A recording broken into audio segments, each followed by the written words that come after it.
Hello everyone, welcome to our chemistry channel ChemPhilic. In the previous videos we have discussed Mendeleev's periodic table, modern periodic table and many more things. Link is given in the description box, so please go through it. Today we are going to discuss the periodic properties. Okay, now what is periodic properties? And what is the cause of this periodicity? As we have discussed, and I hope you can remember that the cause of periodicity is the recurrence of similar electronic configuration. Yes, this is the recurrence of similar electronic configurations. And what are the periodic properties?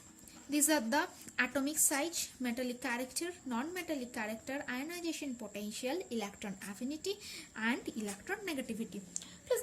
Please don't get worried, because all these periodic properties, they are interrelated, and most precisely you can say that they depends upon their atomic size. So if you clearly understand that how atomic size changes or varies across a period and along the group, and what is the recurrence of that means similar electronic configuration and how it affects the atomic size, then this will be very easy that you will understand all the rest of the periodic properties. So in today's session we mainly concentrate on atomic size. Now what is atomic size? You know that in the atom there is a nucleus in which positively charged protons and neutrons are present, and the electrons are actually revolving around the nucleus in certain definite circular paths, which is known as the shells. So here in the path all the electrons are there. Now what is meant by the atomic size? The atomic size is the distance. The atomic size is the distance between the center of the nucleus of an atom to its outermost shell. Okay, suppose the last electron, this is entering in the second shell, as you can see. So the distance, so the atomic size is the distance between the center of the nucleus of an atom to the outermost shell in which the last electron is entering. This is known as the atomic size. Now generally it is expressed in angstrom unit. Now do you know that what is angstrom unit? Actually 1 angstrom equal to 10 to the power minus 10 meter. Okay, atomic size, this is so small, okay, because atom itself is so small. So the atomic size is described in angstrom unit, and 1 angstrom equal to 10 to the power minus 10 meter. Now on which factor the atomic size depends? The atomic size depends mainly on 2 factors. What are the factors? First one is the number of shells. And second one is the nuclear charge. So the atomic size of any atom depends on these 2 factors, the number of shells and the nuclear charge. Now how the atomic size varies or depends upon the number of shells.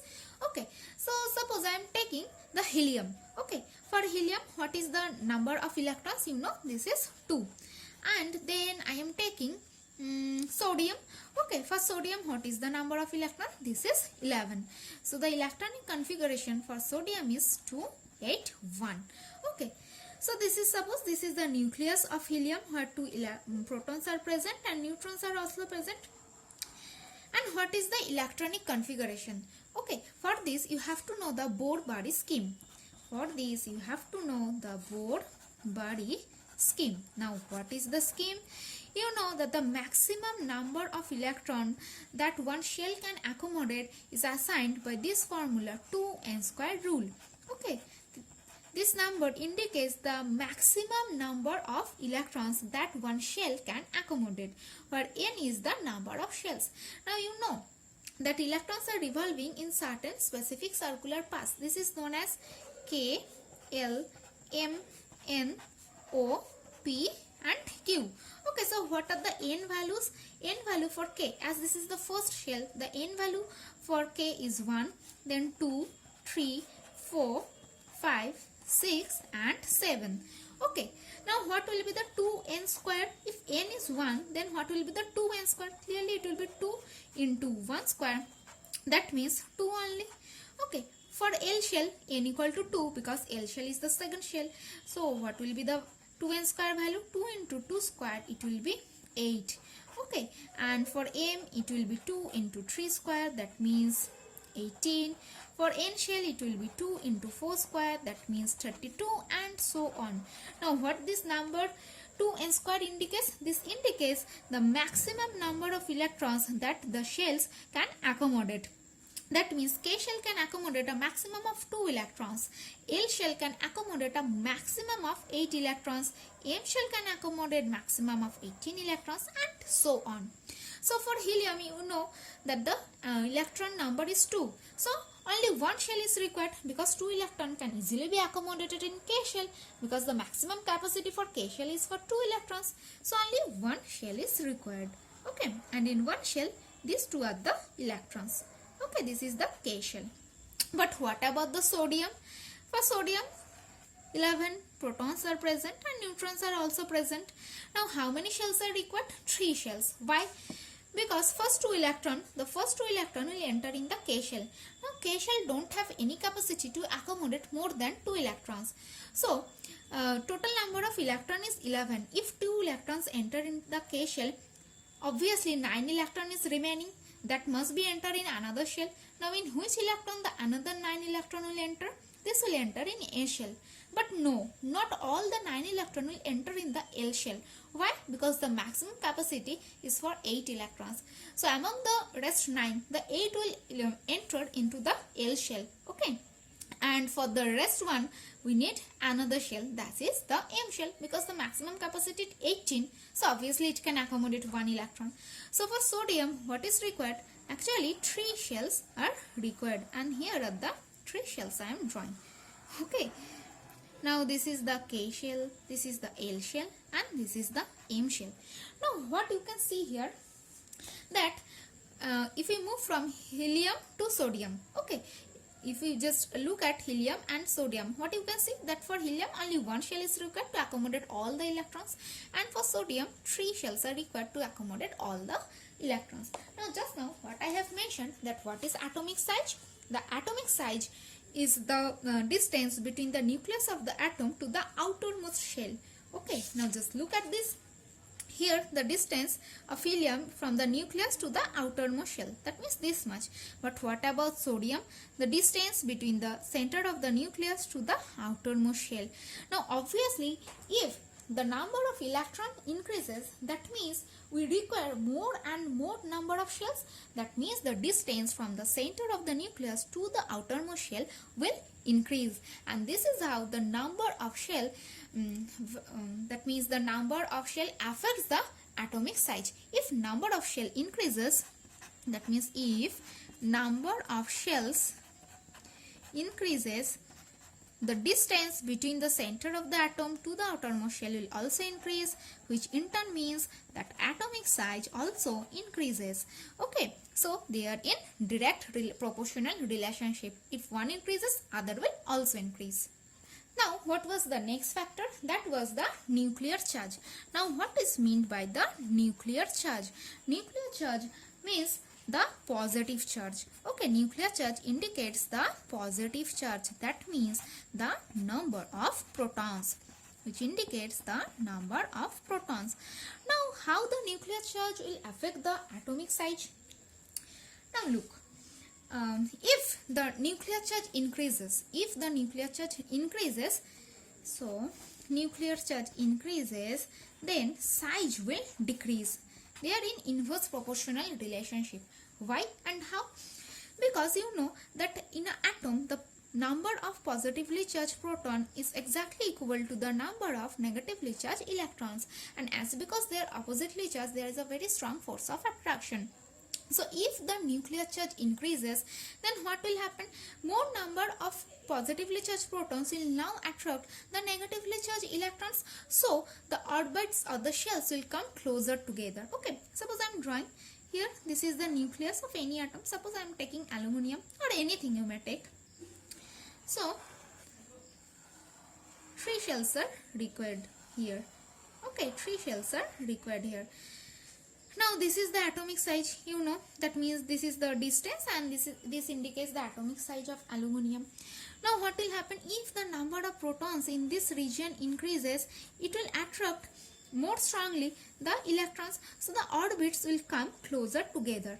Okay, now the orbits will come closer together. Now if the orbits come closer together, is not the atomic size decreases? Here you can see this is the difference.